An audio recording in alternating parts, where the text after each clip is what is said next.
একটা মানুষের বয়স যখন 18 থেকে 24 বছর, তখন মানুষটি জীবনের চরম বাস্তবতার মুখোমুখি হবে। এটা আমি আমার নিজ জীবন থেকে নিয়ে আসি। এই সময় অনেক প্রিয় বন্ধুদেরকে হারিয়ে ফেলবে, অনেক কিছু চিন্তা করে ঠিক সময়ে ভুল সিদ্ধান্তটাই বেছে নেবে। অনেক সময় বিভিন্ন বিষয়ে ব্যর্থ হবে, অনেক সময় সাকসেস হবে, তবে সাকসেসের গল্প থেকে ব্যর্থতার গল্পটাই বেশি থাকবে। আবার সেই ব্যর্থতা থেকে নতুন কিছু শিখবে, নতুন কিছু উপলব্ধি করতে পারবে।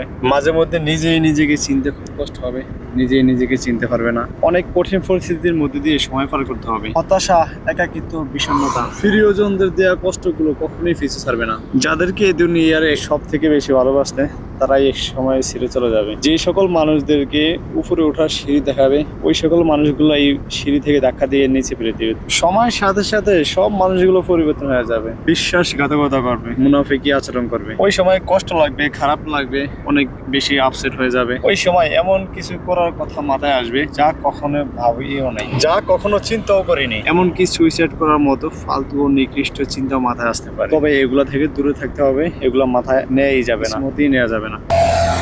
মনে হতে পারে এই জীবন রেখে লাভ কি, কি হবে এই জীবন দিয়ে, তবে এগুলা সব ফালতু চিন্তা। বয়ফ্রেন্ড বা গার্লফ্রেন্ড ছেড়ে চলে যেতে পারে, দিনের পর দিন ডিপ্রেশনে কাটাবে, কিন্তু বেশি দিন না, 6 মাস, 1 বছর, 2 বছর, তারপর আবার সবকিছু স্বাভাবিক হয়ে যাবে। কোনোভাবেই হতাশ হওয়া চলবে না। জীবনটা নিজের, সবকিছু নিজেকেই আবিষ্কার করতে হবে। নিজের জীবনকে অন্য কেউ আবিষ্কার করে দিবে না। হয়তো মোটিভেশন করার মতো কিছু লোক থাকবে, আবার কিছু কিছু থাকবে সঠিক পথ নয়, উল্টো পথ দেখাবে। আবার কিছু কিছু লোক থাকবে সঠিক পথটাই তোমাকে দেখাবে। আর যাই হোক, জীবনের মেন উদ্দেশ্য থাকতে হবে একটাই, যাই হোক সফলতা ছিনিয়ে আনতে হবে। সফলতা ছিনিয়ে এনে সবাইকে দেখাতে হবে যে আমরাও পারি। তবে আমরা যে যাই বলি, আমরা যে যেখানেই আছি, এখান থেকে নিজেকে আবিষ্কার করার সুযোগ আছে। এখান থেকে নিজেকে আবিষ্কার করা উচিত। কোনো ফালতু চিন্তা ভাবনা মাথায় না এনে নিজেকে এখন থেকে আবিষ্কার করা উচিত।